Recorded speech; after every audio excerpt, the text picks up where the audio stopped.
तो प्रश्न करने वाले ऊपर रहते हैं कि प्रश्न के उत्तर देने वाले ऊपर रहते हैं? कौन रहते हैं? प्रश्न का उत्तर देने वाले वक्ता होता है, अब प्रश्न का उत्तर सुनने वाले कौन होगा? वो श्रोता होता है। तो राजन कहिए, आपका सिंहासन ऊपर रहना चाहिए कि मेरा सिंहासन ऊपर रहना चाहिए? किसका रहना चाहिए? राजा का ना? का नहीं, गोद में छोटा सा बालक था, गोद में लेकर अपने से ऊंचा सिंहासन पे बैठा दिया। का प्रश्न का उत्तर करो? कहा हाँ अब करेंगे। का राजन एक प्रश्न का उत्तर हो चुका।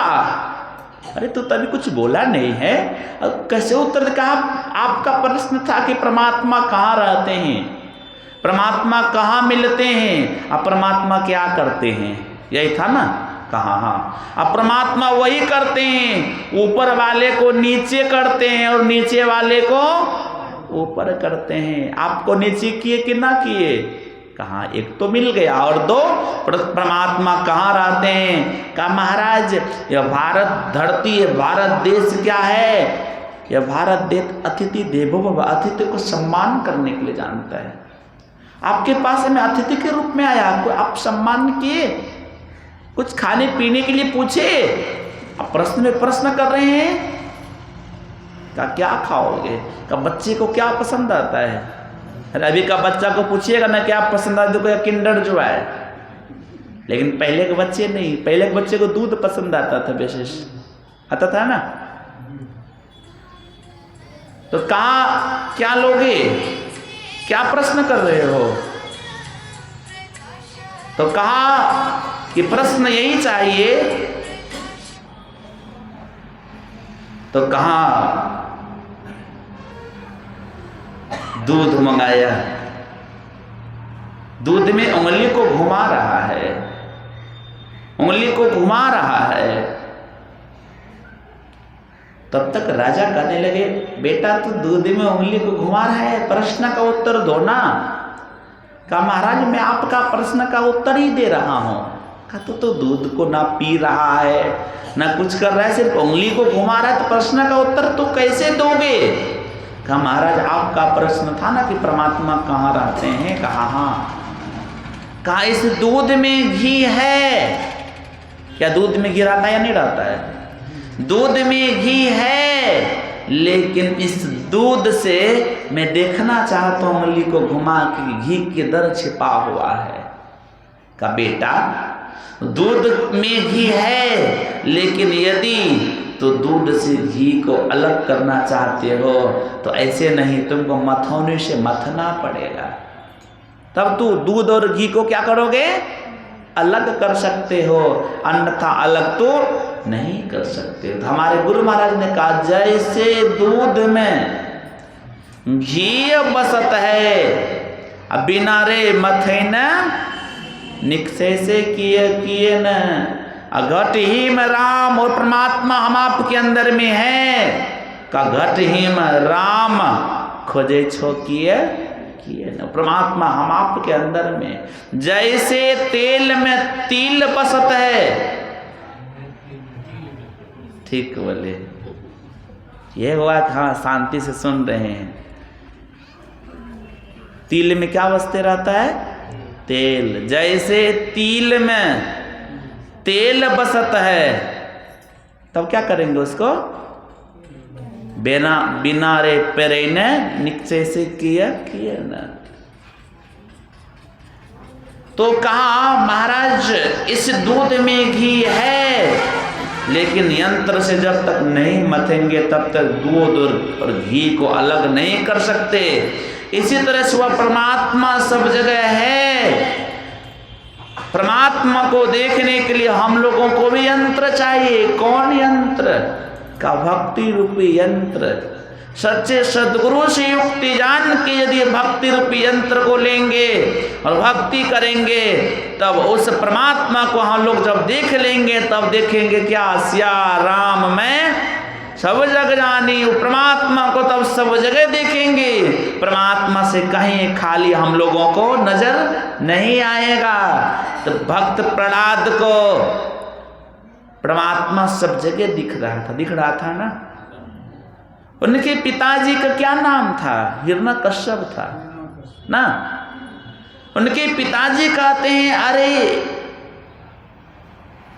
तो ईश्वर ईश्वर ईश्वर दिन रात करता रहता है, ईश्वर कहाँ है?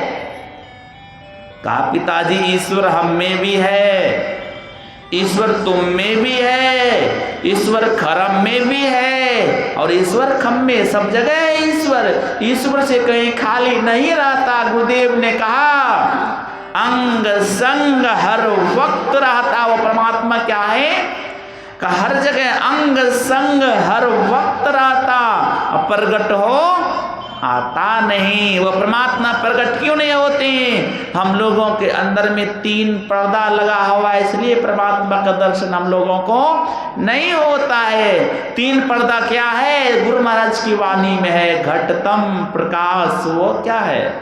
शब्द पटत्र जीव पर है छा रहे, कर दृष्टि अरु धुन योग साधन। तब क्या कहा गुरु महाराज? ये हटाना चाहिए, इनके हटे माया हटेगी, तब क्या होगी? प्रभु से होगी एकता, फिर द्वैतता नहीं, कुछ रहेगी अस्मरण चाहिए। क्या बचे? कुछ बचने वाला है? तो कहा हम लोगों को करना क्या होगा? तब उस रमेश ने कहा अकबर से, महाराज 2 प्रश्न का उत्तर हुआ ना। परमात्मा क्या करते हैं? नीचे को ऊपर करते हैं, ऊपर को नीचे। परमात्मा कैसे मिलते हैं? तो कहा हाँ। तो आप बताइए कि परमात्मा रहते कहाँ हैं? तो कहा पहला प्रश्न कि परमात्मा क्या करते हैं? ऊपर वाले को नीचे करते हैं। दूसरा कि परमात्मा कहाँ रहते हैं? और तीसरा कि परमात्मा प्राप्ति कैसे होती है? तो परमात्मा की प्राप्ति करने के लिए हम लोगों को क्या करना पड़ेगा? हमारे गुरु महाराज ने कहा खोज करो अंतर्युजियारी। खोजना है। क्या खोजना है? कहा गुरुदेव खोज करो अंतर्युजियारी, दृष्टिवान कोई देखा है। कौन देखा है?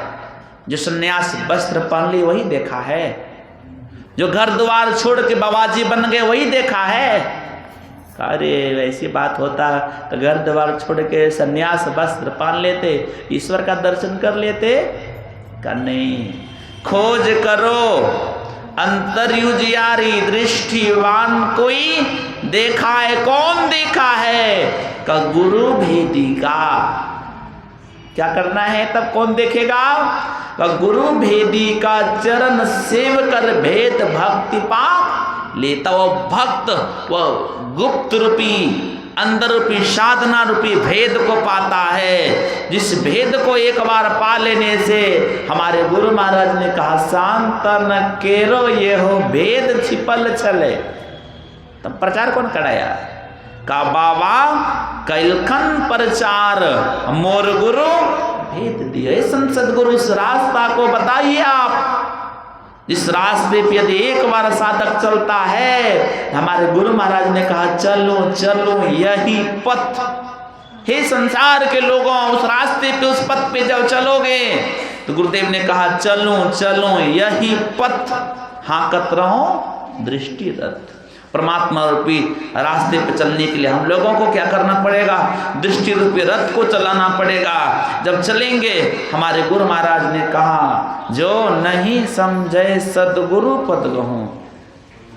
ये संसार के लोगों क्या करना है? कि जो नहीं समझे सदगुरु पद गहूं, प्रगट सदगुरु आही। बाबा देवी साहब समझे सदगुरु पद गहूं, मिही जा पद बाल्टी को मिही बन गया। हमारे गुरु महाराज ने कहा स्पष्ट करके, क्या कहते हैं? देवी साहब कहे मिही सुनो चित्त लगाई के, गुरु भक्ति बिन नाही सफलता। संत कहे क्या करके? संत कहे सब गाई के। इसलिए हम लोगों को भजन करें, भजन से ही लोक परलोक दोनों मंगलमय होता है। मैं गुरु महाराज से प्रार्थना करता हूँ, जिस उद्देश्य से ज्ञान में यज्ञ का आयोजन रखा गया, उद्देश्य गुरु महाराज पूरी करें आप लोग सत्संग में आए, आप लोगों के लिए भी मैं गुरु महाराज से प्रार्थना करता हूँ, आप लोगों का भी जीवन मंगलमय हो, आप लोगों के प्रति आप लोगों को गुरु के प्रति विशेष श्रद्धा प्रेम हो। गुरु महाराज आप लोगों का जीवन मंगलमय रखे, ध्यान भजन में मन लगे। यही इन्हीं शब्दों के साथ अपनी वाणी पे विराम। बोलिए श्री सद्गुरु महाराज की जय।